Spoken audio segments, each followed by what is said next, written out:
Hello and welcome, my sponsoring Leafs.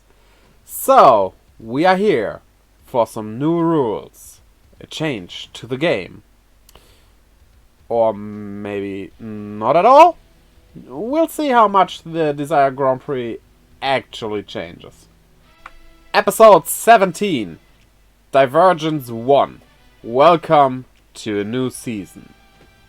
So, a new game begins and everything so far is just as usual. We do have two new riders though that we haven't seen before, in Nudge Sparrow and Lopo. Yeah, Nudge Sparrow, that's a name you can remember easily. Well, they also are from a previous game, so Ace does know them, which might or might not come into play. Also, the game this time around is like not much of a game, just basically find the director of the school and defeat him. So basically find the boss, like you would typically in a game that's an RPG. So kinda it is a game after all, just like very differently. I would have never thought I would see this, but basically this is now a crossover between Squid Game and Terrace House. It still sounds weird if you say it out loud. Also, obviously, we get a new Game Master. His identity, of course, hidden, because it has to remain a mystery, right? Wrong, apparently, because he just reveals himself, and I kinda like this guy. He's so hyper, and, like, the way he talks and acts is just great. I love it. Fresh veggies.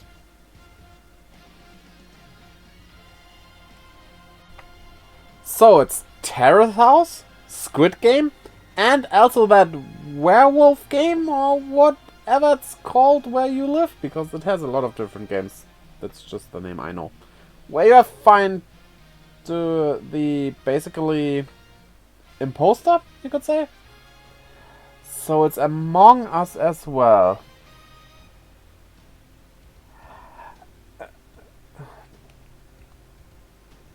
I like it. Well, so he says. But let's go over it. Ace being the spy? Could be, but like, I don't think he would care and just do the games trying to win the game. Neon, I doubt she could pull it off. She is too good-natured for that, so probably not the spy. Then we have Keiwa. As if Keiwa could be the spy, come on. Leaving only the two new ones, so one of them is the spy. Or what I rather think, there isn't a spy, and this all is just a trick to basically mess all of them up. I think that's the most likely scenario here. Ah, right. Look what the cat dragged in. I guess he will find some stuff out that we, as the viewer, will not see. Not for now, at least. Oh, she's pulling one of these things. No boys past this line allowed.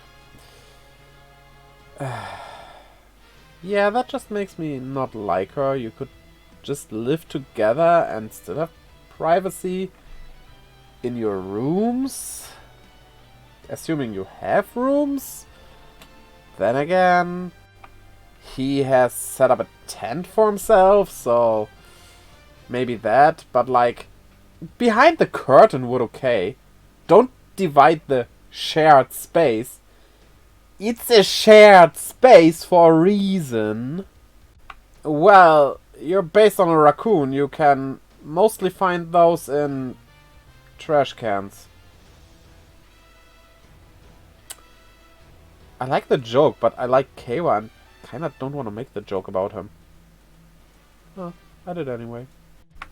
That's very circumstantial evidence, and I think that Ace only uses the catchphrase highlight because he's basically an eccentric person. Granted, though, he might actually know that it is a show, but that doesn't make him the spy. Seems like this guy, Gene, another game master, but not a game master like the game master. It's a different kind of game master. It's very complicated and they are named the same, but, well, it's actually not that complicated. He's just... forget it. He knows about Ace, it seems, and he doesn't tell because he wants Ace to find out it himself, because that's way more exciting, and I agree. So, basically he's saying he knows what the others wrote on their cards because he's good at thinking outside the box and stuff, and taking their personalities into account as well. I guess you could guess from that, however, he does know the exact phrasing. And he's the first to say that someone is apparently and obviously a spy. You know who would say stuff like that? The spy. No, actually he's kinda right about that though. And he himself wants the memory of all of humanity. I get the knowledge part of it, because knowing everything will be helpful. However, explicitly the memories? Sorry if I go dark, very dark for a bit here, but that would include the memories of rape victims. And the people who rape other people. And murderers and all of that. Do you really want those memories? I mean, definitely not. Give me all the knowledge of humanity, that I would be fine with, but the memories explicitly, that will backfire. Yeah, and Ace wants to be a game master, which, yeah, absolutely not surprising. You know, all of those are either some kind of predator, or they are known for being deceiving, at least in folklore and stuff. Well, fox in general is not as evil as Japanese folklore makes it out to be, but we have that Japanese folklore aspect, with the exception of only one, and that's the sparrow. That's just a bird that exists and basically doesn't do harm to anyone, doesn't really have any folklore people would know of that hugely. So, doesn't that make Nutch Sparrow like the outstanding one? The most likely to be the spy? I mean, who would bat an eye at a sparrow on your window or something? Now if you see a fox outside of your window, actually where I live that wouldn't be that surprising. See? Even Ace agrees with me, which means we are on par with each other. I must be a genius. Back to the game though. There's no principal's office, and where would you find the principal if not there? Not like they can leave that, right? And after clearing a secret mission, he gets the Gigant buckle, which just gives him big and heavy weaponry. That's very versatile, kinda. Still big and heavy. And while the solution to this is kind of dumb, it's also kind of genius. If there is no principal's office, build one. And because they can smell principal offices, the principal is lured right into it. Also, we have viewer approval ratings right now, which do maybe something? Who knows, but like, yeah, of course K was in last place. He always gets the short end of the stick. He's the best though in this series, let's be honest. Oh look! Hot Daddy Nossan returns. Who'd have thought that after all the hints that this will happen? Well, this episode was a good start, but like, the game didn't really change that much. It's still defeat the Yamato in some kind of children game, even though this time it wasn't a children game, and just go defeat boss. Oh well, let's see what happens next. One player has been designated as the disaster. Provided they survive unmasked until the final round, they may seize the crown of Desiety for themselves. Episode 18, Divergence 2, Bravo! Yamato Ball Contest. The children that Keiwa kinda worked for at a canteen at one point, interesting, are surprised that he can transform into a superhero, but like, you don't know what a ride is? They come around every year. You should have noticed, even being young like that. And the Yamato scored 5 points! Wait, what's going on? Ah, it's the new game that is going on. They have to take a ball and put it into a goal. And as Sparrow here says, it's basically like basketball, but you can run with the ball in hand instead of dribbling. You can tackle enemies. So basically it's absolutely not like basketball, but way more like rugby. Also, you get more or less points depending on the distance from which you throw it, which honestly just makes sense. Ah, there it is. The sentence that other guy, Hot Noson, said. Yeah, those are just basically copies. They, as we have seen previously, stem from the seeds that once were the core pieces of each rider's buckle. Also, we are doing these little interview things right now where they share their thoughts on who the spy is, and well, she thinks it's Keiwa because he protected one of the monsters. Yeah, to be honest, I don't like her, but I can't really argue with her logic here. It does make sense to suspect him. So, his family tree shows him having a different mother than he states he has. And honestly, if the DGP tries to hide the real identity of him and his mother, doesn't it just make sense that they would change that? Like, it's easy for them to fake that stuff. They can recreate the whole world after all. And take away memories and all of that, so not that much of a mystery why the mother is different here.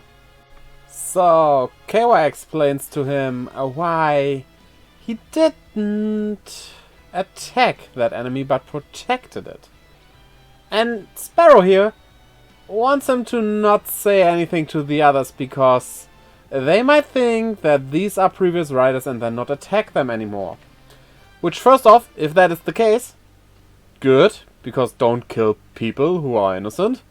And secondly, the thing that Keiwa has to say to his defense is the thing you wanna keep under wraps. That makes you very suspicious. So if there is a spy, I still believe there is just no spy, that's Sparrow for sure. Yeah, using a broken ID core might not be a good idea there, Buffer. Oh, but with a bit of brute force and, like, hitting it, it does work. See? Always have technology to make it work. This place honestly gives me total Gaim vibes. I wonder if this is just a completely different world. There are probably a lot of different worlds where those viewers come from. And of course he confronts Keiwa about defending the Yamato in front of everyone and can't recall the conversation they had. You are either the spy or you're just doing it for funsies. Either way, you are not a good guy. You are bad. Sit down in the corner. Yo, wait. Even if you suspect him to be the spy, don't just confiscate his buckle like that. First off, you aren't allowed to, I would say. And second, if he is not the spy after all, well, it's only 3 of you against the spy then, instead of 4 of you, so a bit too risky, I would say. Also, you're an a-hole. I love how this guy is just a gangster frog figurine. That's kind of awesome. So, with 11 to 13 points, the Riders are in a bit of a pickle when it comes to the second half of the ball game, but it's something they can turn around easily, I guess. And of course, Kawa, always protecting people, clears another secret mission, as he does. It's kind of his thing. Maybe that will net him the win in the end as well. Yeah, him showing his face to Kawa, that will be a problem. Especially as he attacks Sparrow on top of it to protect Hot Daddy Nossan here. Ooh, the spy energy will be strong with you, and that's not okay. And yeah, that infighting leads the Yamato to get another 3 points. Quite the pickle here. Yeah, this episode was a good setup for this dual part episode, which normally Kamen Rider episodes come in twos like this, so yeah, it's fine. Let's see what happens next. The player who is anonymously labeled the Disaster by game's end will be forcefully eliminated. Episode 19, Divergence 3. Vote! Who's the Disaster? Well, the game isn't going well for the Riders. This is quite the gap they have to overcome. But thanks to the power of friendship, they managed to make it a draw. Yeah, as if there's friendship in Kamen Rider. I mean, honestly, the rule could also have been that in case of a draw, the challenging team will lose, so that would have been bad, but guess we go into overtime. And Kawa got 3 stars. Which is bad, because that's the voting for whoever the spy is. Frog Gangster wants to see Kawa. Okay, well, that's interesting. Honestly, I don't like this little plot point here. Yes, it explains why he got the boost buckle so often, even though he rarely used it himself. But I would have liked it a bit more if it was just sheer luck and coincidence. That's funnier and more interesting. But okay. Oh, Geats meets up with Buffer. That's interesting. Getting some more insights, I guess. Probably we won't. But Ace gets them at least. Well, at least he reveals that we don't have to worry about the Yamato being humans that were riders before, because they are basically just copies. So, that's good. Go out and kill them. That's such a really good joke there. Oh. Those two have found Buffer and apparently beaten him up as well, and are going to move him somewhere. Death has to be real to have an impact, so will we use Buffer after all? Okay, Kawa. With the newfound knowledge of those riders not really being these riders, what are you gonna do now? I mean, obviously you will not betray us, because you're definitely not the spy. Yeah, of course Ace sees through this, so yeah. The game goes on, and hopefully they will win. I mean, obviously they will win, because we don't have a show if they don't. Now, this energy wave breaking apart his armor little by little is actually such a cool scene. Oh boy, this is just a ball game. How can this be so exciting? And he wins the sudden death for them. Now here we go. That much was to be expected though, because, like I said, no more show if they would lose. And the final votes are in, and everybody, except himself of course, voted for Nudge Sparrow. So, he's out. 4 riders remain. Was he the spy though? This does not bode well for Buffer. Yeah, this set of episodes was cool. it was actually cool. The stuff that K-Bar did at the end especially, and, well, we'll see how that whole spy thing turns out, because if there were more players, that would be way more interesting, but as it is, with only 4 remaining now, it's too foreseeable, but I guess we'll see. Looking forward to the next batch of episodes. If the disaster is one of the final 2 players, they win by default. So, what did you think about these episodes? I really liked them. Tell me in the comments below what your thoughts are.